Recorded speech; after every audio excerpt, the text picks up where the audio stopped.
안녕하십니까? 미국 부동산 마스터 션킴입니다. 오늘은 소상공인 분들을 위한 말씀을 나누려고 합니다. 커머셜 부동산 중개를 하다 보면 건물 매매나 임대만 하는 게 아니라 한인분들이 많이 종사하는 분야의 사업체 매매도 하게 되는데요. 지난 2-3개월 동안 장사도 못하고 집안에만 계시던 자영업자분들이 엄청나게 많이 전화를 주셨습니다. 제일 많은 질문은 역시 임대료에 관한 내용이었습니다. 이미 렌트를 밀리기 시작하신 분들도 있고 일찌감치 건물주와 적정선에서 조정하신 분들도 있었는데요. 결국 질문의 요지는 계속 오르기만 하던 임대료가 이번 사태를 지나면 과연 내려가겠느냐 하는 것이었습니다. 임대료 책정에 대한 메커니즘에 대해 전에 한번 소개를 해드렸는데요. 이 커머셜 임대 시장도 수요 공급의 원칙에 따라 작동하기는 하는데 더 중요한 문제는 이 임대료 수준이 시장 상황에 맞춰서 즉각적으로 반응하지 않는다는 데 있습니다. 즉 경기가 나빠져도 실제 임대료 지불하는 테넌트 입장에서는 최전선에 있는 피해자이지만 혜택은 맨 마지막에나 가니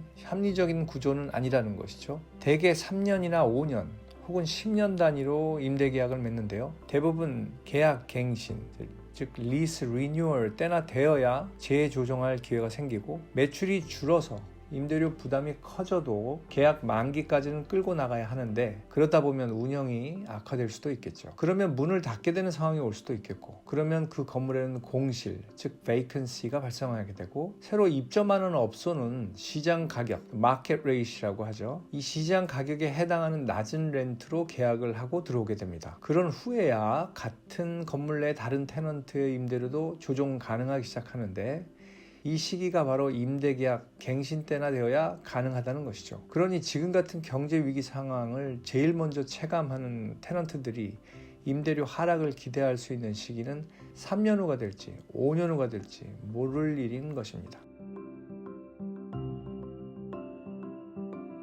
미국 사람들은 저축이라는 개념이 매우 약합니다. 적금 같은 은행 상품도 보기 힘들고요. 주택 청약 같은 것도 없습니다. 그래서 직장을 잃으면 융자로 구입한 집, 자동차, 크레딧 카드 모두가 한 번에 문제가 생겨버리고 대부분 3-4개월 버티기도 힘듭니다. 그리고 실업률 2자릿수 상황이라는 것은 우리 소상공인들에게 직격탄으로 돌아옵니다. 현재 실업률이 14%를 넘어섰고 노동인구 5명 중 1명이 실업수당을 신청했을 정도로 하는데요. 아무리 일시적인 실업률 수치를 하더라도 이 상황이 6개월 이상 지속된다면 또 그 이후에도 사람들이 돈 쓰기를 거부하고 소비 안 하는 습관까지로 발전한다면 우리 자영업자들에게는 그야말로 엄청난 재난인 것입니다. 그렇게 되면 동종업종과의 경쟁에서 더 치열하게 살아남아야 하고 동시에 지출을 줄여야 하는 이중고를 겪게 됩니다. 문의하신 모든 분들이 이걸 알고 계신 거죠. 그래서 코로나 사태 이후 앞으로 벌어질 치열한 경쟁에 대비하기 위해서 임대료에 대한 조언과 또 다른 몇 가지 조언을 드렸습니다. 먼저 지출을 줄여야 하는데 가장 큰 부분인 임대료에 대해서인데요. 현 시점이 임대료 협상을 하기 가장 좋은 시기라는 것입니다. 지금 건물주들은 모기지 은행과 디폴트 상황을 절대 만들지 않으려고 합니다. 페이먼트 유예 기간을 받았다 해도 결국에는 기한을 어긴다면 론 익스텐션이나 새로운 융자 신청 때 승인을 받지 못할 수 있기 때문입니다. 그러기 위해서는 테넌트가 살아남아 있어야 하고 또 모두 렌트도 제때 내줘야 합니다. 이런 위기 때는 건물주도 욕심을 부리기보다는 안정을 선택합니다. 그래서 테넌트는 렌트는 제때 낼 테니 기존의 임대 조건을 조정해달라고 요구해 보시라는 것입니다. 렌트를 낮출 수 있으면 제일 좋고요. 그게 힘들면 리뉴얼 조건을 기간을 넉넉히 요구해서 좋은 렌트비로 미리 협상해 놓는 방법이 그 차선책이라 할 수 있습니다. 적어도 매출은 줄어도 비싼 렌트비 때문에 문 닫는 일은 없어야 하기 때문입니다. 새로 가게를 셋업해야 하는 경우는 조금 더 전문적인 기술을 요구합니다. 이 내용은 6월부터 시작하는 미국 부동산 공부합시다 라는 별도 채널에서 임대 계약 협상에 관한 기술적인 내용을 다루도록 하겠습니다.